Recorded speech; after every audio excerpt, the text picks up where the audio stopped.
Study IQ IAS, आपका selection हमारा mission. Hello everyone, welcome to study IQ।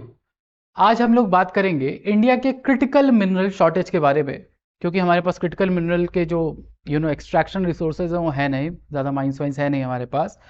और कैसे हमारी सर्कुलर इकोनॉमी को अगर हम डेवलप करते हैं, यानी रिसाइकल रीयूज वाली इकोनॉमी को बेहतर करते हैं, तो सिर्फ अपने ई वेस्ट से लगभग 62,000 करोड़ का इलेक्ट्रॉनिक इंडस्ट्री में बूम लेके आ सकते हैं और दुनिया भर में एक मिसाल पेश कर सकते हैं कि कैसे ई वेस्ट को रिसाइकल करके हम इन्वायरमेंटली सस्टेनेबल तरीके से क्रिटिकल मिनरल्स को प्राप्त कर पा रहे हैं। सो वेलकम एवरीवन, मेरा नाम है Rishabh, I am your economics optional faculty है। आज हम बात करते हैं इसी के बारे में और आगे बढ़ते हैं कुछ नंबर्स के साथ कि लगभग 62,000 करोड़ का हिडन पोटेंशियल है इंडिया के ई वेस्ट जनरेशन से। और ये बातें सामने क्यों आई, मतलब क्यों हम इस बारे में बात कर रहे हैं? तो हमने देखा है कि चाइना में एक लॉ पास हुआ जिससे वो अपने एडवर्सरी कंट्रीज को क्रिटिकल मिनरल्स के नाम पे कभी भी उसके ऊपर एक्सपोर्ट रोक सकते हैं। और इंडिया के साथ प्रॉब्लम कब हुई? जब तमिलनाडु की ईवी फैक्ट्रीज या जो ईवी क्लस्टर है वहां पे चाइनीज एक्सपोर्ट रोक दिए गए। लगभग 99% अपना रेयर अर्थ मिनरल्स या रेयर अर्थ मैग्नेट्स जो है हमारे पास, वो हम चाइना से इंपोर्ट करते हैं, लगभग 2400 करोड़ का। वो सब कुछ तमिलनाडु आता है क्योंकि कंपनीज लाइक बजाज, एथर, ओला सब कुछ वहां पे है। अब वहां पे वो एक्सपोर्ट आना बंद हो गया, जिसकी वजह से लगभग 25,000 लोगों की जॉब्स के ऊपर खतरा बनने लगा, क्योंकि हमारे पास सिंगल एक यूजर का डिपेंडेंस था, सिंगल सप्लायर डिपेंडेंस। और इसका एक और उदाहरण हम लोग पैंडेमिक के टाइम भी देखे, जब दुनिया भर की कंट्रीज के ऊपर ये संकट आ गया था कि सप्लाई चेन में डिस्रप्शन हो गया, क्योंकि सबकी डिपेंडेंसी सिर्फ और सिर्फ चाइना के ऊपर थी। तभी तो चाइना +1 देखने लगे। अब क्योंकि हमारे पास रिसोर्स क्रंच है, हमारे पास रिसोर्स एक्सट्रैक्शन नहीं है हमारे पास क्रिटिकल मिनरल का, तो हम क्या करें? तो हम यूज कर सकते हैं new technology as a technology demonstrator. कैसे हम ई वेस्ट को यूज कर सके, लगभग 62,000 करोड़ का एक इकोनॉमिक बूम ला सके हम। ठीक है, तो जैसे हम देखे थे 1991 में एक क्राइसिस आई थी इंडिया में, बीओपी क्राइसिस, जब हम एक नई दिशा की ओर बढ़े थे। आज 2025 में भी जब चाइना ने एक्सपोर्ट पे बैन लगाया अपने क्रिटिकल मिनरल्स के, तो फिर हम उसी दो राहे पे आके खड़े हैं कि क्या हमको दुनिया की तरफ देखना है या अपना कदम आगे बढ़ाना है। तो अब हमें सोचना है कि क्या हम नई डिसरप्टिव टेक्नोलॉजी ले आ सकते हैं और आगे बढ़ सकते हैं, या फिर हमें अभी भी चाइना के ऊपर डिपेंडेंसी अपनी बना के रखनी है। Contact details with me on rishabh.singh@studiiq.com या फिर हिप्पोनॉमिक्स सर्च करना है आपको टेलीग्राम और इंस्टाग्राम पे, and you can reach out to me there with all your doubts और anything. I am happy to help. आगे बढ़ते हैं पढ़ाई लिखाई पे। तो अगर देखा जाए, पहले हमारे पास एक पोटेंशियल था स्पाइसेस का, बहुत ज़्यादा एक्सपोर्ट करते थे, सोने की चिड़िया हुआ करते थे। फिर एक बाहर से देश आता है, ईस्ट इंडिया कंपनी ब्रिटेन से, और इंडिया को 200 साल तक गुलाम बना के रखता है। हम पूरी तरह से डिपेंडेंट हो जाते हैं कंट्री के ऊपर। उस समय 2025 में भी कुछ ऐसा होता हुआ दिखाई दे रहा है, जब हमारी फ्यूचर ग्रोथ की लीप एक कंट्री के ऊपर डिपेंडेंट होते जा रही है, और वो है चाइना। और वो अपने हिसाब से इंडिया के फ्यूचर को मोल्ड कर सकता है, घुमा सकता है, ट्विस्ट कर सकता है। आज हम फिर उसी दो राह पे आके खड़े हैं, क्योंकि 85% ऑफ रेयर अर्थ मिनरल्स जो हैं वो चाइना में ही रिफाइन होते हैं। खासकर India, 60% of our own mineral, rare earth mineral, हम लोग चाइना से ही इंपोर्ट करते हैं। कुछ कुछ चीज़ों में तो हम 99% इंपोर्ट चाइना से ही करते हैं। इसी बारे में एडम स्मिथ कहे थे वेल्थ ऑफ नेशन में अपने, कि जब भी आप सिंगल सप्लायर के ऊपर अपना डिपेंडेंस बढ़ाते हैं, कोई भी प्रॉब्लम आई उस सिंगल सप्लायर में, तो आपकी खुद की डोमेस्टिक इकोनॉमी ध्वस्त होने की कगार पे खड़ी होती है। तो जो 15,000 करोड़ का रेयर अर्थ इंपोर्ट हम कर रहे हैं, जिसका 60% हम चाइना से ही कर रहे हैं, और यहाँ तक कि जो हमारा सबसे अच्छा परफॉर्मिंग सेक्टर है टेलीकॉम सेक्टर, वहाँ भी मोबाइल मैन्युफैक्चरिंग में जो 17 रेयर अर्थ मिनरल ज़रूरी हैं, वो सब कुछ हम इंपोर्ट करते हैं। हमारे पास अपना कुछ भी नहीं है, और वो भी सिर्फ सिंगल सेलर सप्लायर के ऊपर डिपेंडेंसी। वहाँ पे कुछ गड़बड़ हुआ, हमारे रिलेशन खराब हुए, और आज देखिए कि हमारे ईवी सेक्टर में रेयर अर्थ मिनरल्स या परमानेंट मैग्नेट्स की कमी देखी जा रही है तमिलनाडु में। तो इसीलिए एक वेकअप कॉल है ये कि जैसे इलेक्ट्रॉनिक्स प्रोडक्शन ग्रो किया है 30% के आसपास, तो प्रोडक्शन अगर ग्रो करेगा तो वो बाद में और भी ग्रो करेगा, ऐसा तो है नहीं। लेकिन प्रोडक्शन ग्रोथ के साथ साथ वेस्टेज, इलेक्ट्रॉनिक वेस्ट भी बढ़ा है। तो कैसे हम उस वेस्ट को यूज करके अपने रिसाइकलिंग पोटेंशियल को बढ़ा सकते हैं और अपने रेयर अर्थ मिनरल की कमी को रिसाइकल्ड मिनरल से पूरा कर सकते हैं। So let's talk about that 62,000 crore buried treasure. Mind blowing अगर आपको इकोनॉमिक्स देखनी है तो आप सोचिए कि अगर आपको जितना सोना 1 टन कंप्यूटर स्क्रैप को रिसाइकल करके मिलेगा, उतना सोना बनाने के लिए आपको 17 टन गोल्ड ओर की माइनिंग करनी पड़ेगी, 17 टन। इसी तरह अगर हम मोबाइल फोन्स की बात करें तो ट्रेडिशनल ओर से जो आपको, मान लो कि 20 टन का एक ओर है आपका, तो जितना उससे आपको गोल्ड मिलेगा उससे 5 से 10 गुना ज्यादा आपको मोबाइल फोन को रिसाइकल करके गोल्ड मिल जाएगा। This is the hidden potential of e waste. ना सिर्फ इंडिया के लिए बल्कि हम दुनिया भर के ई वेस्ट रिसाइकलर बन सकते हैं और अपनी रेयर अर्थ मिनरल की कमी को पूरा कर सकते हैं। यही जो गोल्ड माइन है, 16 लाख टन जो हम एनुअली ई वेस्ट क्रिएट करते हैं, उसको अगर हम किसी तरह, और 2030 तक हमने देखा है कि लगभग 50 लाख टन तक ई वेस्ट क्रिएट करेंगे, जिसका पोटेंशियल है 62,000 करोड़ का। अगर हम उसको रिसाइकल कर पाते हैं और हम पोटेंशियल अपना डेवलप कर पाते हैं, तो लगभग आज के समय में जैसे हम 5% रिसाइकल कर पा रहे हैं मात्र फॉर्मल तरीके से, और 95% जो भी रिसाइकलिंग होती है वो हमारे लोकल कबाड़ी वाले को ही लोग अपना सामान बेच देते हैं। ठीक है, अब लोकल कबाड़ी वाला या तो हो सकता है कि जाके उसी कूड़े के ढेर में फेंक दे, एक पहाड़ और क्रिएट हो जाए, क्योंकि रिसाइकलिंग के लिए एक फॉर्मल इंस्टीट्यूशन के साथ टाई अप जरूरी है। ठीक है ना, तो हमको इन सब चीज़ों के बारे में सोचना पड़ेगा, इसको फॉर्मलाइज करने की ज़रूरत पड़ेगी।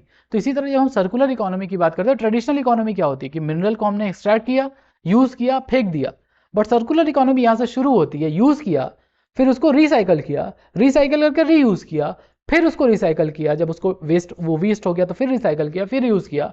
तो इस तरह से जो ट्रेडिशनल सेक्टर, जो माइनिंग वाला सेक्टर है, वहाँ पे जो अनसस्टेनेबल इन्वायरमेंट में हम लोग एक्सट्रैक्शन करते हैं, जैसा कि आपने देखा होगा, वासेपुर तो देखे ही होंगे, तो जब भी एक्सट्रैक्शन होता है तो जो भी वहाँ आसपास काम कर रहा होता है, जो माइनिंग वर्कर्स होते हैं, उनकी हेल्थ पे या वहाँ आसपास के एनवायरनमेंट पे, नदी पे, पहाड़ पे बहुत ही एडवर्स इम्पैक्ट पड़ता है। तो इस इम्पैक्ट को भी हम रोक सकते हैं। इसी को अगर हम जोसेफ स्कम्पीटर की एक इकोनॉमिक थ्योरी से समझें, वो बताते हैं कि क्रिएटिव डिस्ट्रक्शन की थ्योरी से कि जब भी कोई नई टेक्नोलॉजी आती है वो पुरानी टेक्नोलॉजी को डिस्ट्रक्ट कर देती है। तो अगर हम अपने ई वेस्ट रिसाइकल पोटेंशियल को बढ़ाते हैं तो हम ये जो पुरानी ट्रेडिशनल मेथड है माइनिंग का, उसको डिस्ट्रक्ट कर सकते हैं। ठीक है, यहां से हम ये सीख सकते हैं। तो सर्कुलर इकोनॉमी रेवोल्यूशन जो है तो वो 3 पिलर का होगा। पहला, ई वेस्ट को एलिमिनेट किया जाए, उसको रिसाइकल किया जाए, फिर उसको सर्कुलर तरीके से, यानी कि अब जब हमने ई वेस्ट से अपना क्रिटिकल मिनरल निकाल लिया, वैसे गोल्ड निकाल लिया, तो उसको फिर से किसी इलेक्ट्रॉनिक कंपनी में, किसी गोल्ड सप्लायर के पास बेचा जा सके और उसको रीयूज किया जा सके, ताकि रीजनरेटिव कर सके नेचर अपने मिनरल्स को। क्योंकि अगर हम अपनी माइनिंग एक्सट्रैक्शन कम करेंगे तो नेचर रीजनरेट करेगा, वही जैसे फॉसिल फ्यूल को रीजनरेट करेगा, क्रिटिकल मिनरल्स को रीजनरेट करेगा। नहीं तो हम तो मिनरल एक्सप्लॉयटेशन करते ही हैं, as humans we do that. ठीक है, तो एलन मैकार्थर की फाउंडेशन इकोनॉमिक मॉडल की अगर बात की जाए तो ग्लोबल सर्कुलर इकोनॉमिक पोटेंशियल अगर देखें हम लोग तो लगभग 4 लाख करोड़ रुपए तक का है ग्लोबल। तो 4 लाख करोड़ तक का पोटेंशियल इंडिया के पास है अगर हम बन पाए the best e waste recycler in the world. तो ग्लोबल सप्लाई चेन का पार्ट तो हो ही जाएंगे। इंडिया के खुद के करंट सर्कुलर इलेक्ट्रॉनिक्स की अगर बात की जाए तो 55 मिलियन डिवाइसेस रिपेयर होते हैं, 50 मिलियन को बेचा जाता है, रीसेल किया जाता है। तो इस हिसाब से अगर देखें, अनटैप्ड रिफर्बिश मार्केट की अगर बात की जाए तो 3 मिलियन का अनटैप्ड रिफर्बिश मार्केट है, मतलब जिसको रीयूज किया जा सके, और पोटेंशियल है 30 मिलियन का रिफर्बिश्ड या रिसाइकल का। 30 मिलियन का पोटेंशियल है इंडिया के सिर्फ मोबाइल मार्केट से, बाकी तो छोड़ दीजिए आप।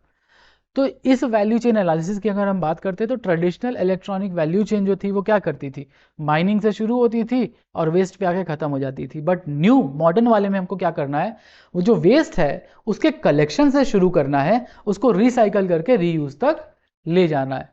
एक तरह से हम सस्टेनेबल एनवायरनमेंट की भी बात करते हैं। और क्या भारत में ये सब चीज शुरू हुई है? तो हाँ, भारत सरकार करो संभव नाम के एक मॉडल के साथ 2017 से ये शुरू है, 31 तक चलने की उम्मीद है।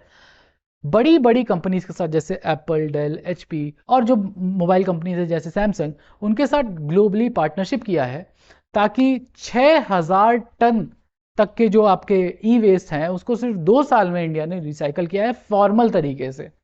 इसके साथ साथ इसका कवरेज लगभग 29 स्टेट्स और 3 यूनियन टेरिटरीज में फैला हुआ है। हाँ, लेकिन इसका अगर इकोनॉमिक इम्पैक्ट एनालिसिस की अगर हम बात करते हैं, क्योंकि हमें मालूम है कि आज इंडिया में 95% जो इकोनॉमिक एक्सट्रैक्शन है या वेस्ट कलेक्शन है वो इनफॉर्मल तरीके से होता है, हमारे कबाड़ी वाला करते हैं वो सब। तो इन कंपनीज ने क्या किया, उन कबाड़ी वालास को एज अ कंसल्टेंट, आप कंसल्टेंट मतलब समझिए कि एज अ अनऑर्गेनाइज्ड वर्कर काम पे रख लिया कि आप उठाइए वेस्ट, कलेक्शन में हमको पैसा नहीं लगाना है, और वो वेस्ट आप कूड़े के पहाड़ में फेंकने से अच्छा आप मुझे बेच दीजिए। तो पहले जो कमाई 50 रुपए की थी आज वो बढ़ के 200 रुपए तक की हो गई है। और इसके साथ साथ एक फॉर्मल इकोसिस्टम भी बन रहा है टू रिसाइकल ई वेस्ट। तो ई वेस्ट भी कम हो रहा है समाज मतलब दुनिया से, और साथ ही साथ हमारा जो कबाड़ी वाला है उनकी इनकम अर्निंग पोटेंशियल भी बढ़ रहा है। अगर इसको नेशनली यानी 29 स्टेट्स के अलावा नेशनली पूरे देश में इसको इंप्लीमेंट कर लिया जाए तो लगभग 20 लाख इनफॉर्मल वर्कर्स जो हैं, ये जो कबाड़ी वाला हैं, उनको हम फॉर्मलाइज कर पाएंगे और उनका इनकम अर्निंग पोटेंशियल 2 से 4 गुना तक बढ़ा पाएंगे, 2 से 4 गुना तक। इससे ऑब्वियसली जीडीपी ग्रोथ में तो हेल्प मिलेगी, क्योंकि अगर इनकम बढ़ेगी तो इससे जॉब क्रिएशन होगा, 10,000 से ज़्यादा डायरेक्ट जॉब्स। क्योंकि अब मान लीजिए कि कबाड़ी वाला आपके कंपनी तक पहुंचा दिया, आप रिसाइकलर हैं, तो रिसाइकलर अगर बढ़ेंगे तो वहाँ पे ज़्यादा एम्प्लॉयमेंट देने की भी ज़रूरत पड़ेगी। इसके साथ साथ इन्वायरमेंटल इम्पैक्ट पड़ेगा, क्योंकि हम इन्वायरमेंट को सेव कर रहे हैं, और इकोनॉमिक वैल्यू भी क्रिएट होगी। लगभग 500 करोड़ से ज़्यादा बड़ी वैल्यू चेन हम क्रिएट कर सकते हैं ईयर ऑन ईयर। अगर हम बात करें करंट गवर्नमेंट की यानी मोदी गवर्नमेंट के मास्टर स्ट्रोक की, तो 35,000 करोड़ के आसपास का इंडिया के मिनरल इंडिपेंडेंस के ऊपर बेट किया गया है। और इसमें सब कुछ है, नेशनल क्रिटिकल मिनरल मिशन है जो मिनरल एक्सट्रैक्शन की बात करता है, पब्लिक प्राइवेट पार्टनरशिप के साथ 16,000 करोड़ सरकार की तरफ से, 18,000 करोड़ प्राइवेट सेक्टर की तरफ से, और 7 साल की टाइमलाइन है इसकी, 2031 तक ये नेशनल क्रिटिकल मिनरल मिशन चलने वाला है। यहाँ पे आप मिनरल सर्च करेंगे, एक्सट्रैक्ट करेंगे और उसको इकोनॉमिक वाइबल तरीके से एक्सट्रैक्ट करने की कोशिश करेंगे। यही अगर हम प्राइवेट कंपनीज की बात करें, जैसे टाटा स्टील है, तो टाटा स्टील का भी एक 3 pronged स्ट्रैटेजी है कि कैसे वो अपने स्टील को रिसाइकल कर सकता है ताकि प्रोसेस करके उस स्टील को दोबारा रीयूज किया जा सके। तो मटेरियल प्रोसेसिंग बढ़ाएगा, यानी कि डोमेस्टिक माइनिंग का एक्सपेंशन करेगा। साथ ही साथ प्रोडक्ट रिकवरी की बात करें, जैसे टाटा स्टील के जो प्रोडक्ट हैं, मान लो वो वेस्ट हो गए, तो दोबारा वो टाटा स्टील तक आ सके, इसका एक इकोसिस्टम बनाया जाएगा। इसके साथ साथ इंडस्ट्रियल वेस्ट जो है टाटा स्टील का, मान लो वहाँ से भी हम मिनरल एक्सट्रैक्ट करेंगे। और इसके साथ साथ अर्बन माइनिंग यानी ई वेस्ट से क्रिटिकल मिनरल्स निकालने की बात भी कर रहा है टाटा स्टील। यानी प्राइवेट कंपनीज अब धीरे धीरे आगे आ रही हैं। जो हमने 17 प्राइवेट कंपनीज के बारे में बात की थी, उसमें से एक की केस स्टडी हम यहाँ पे देख रहे हैं। उसके अलावा हम देखते हैं कि एक्सटेंडेड प्रोड्यूसर रिस्पॉन्सिबिलिटी EPR के साथ 80% हमारा जो ई वेस्ट है बाय 2028 उसको हम रिसाइकल कर सके, ये टारगेट है सरकार का।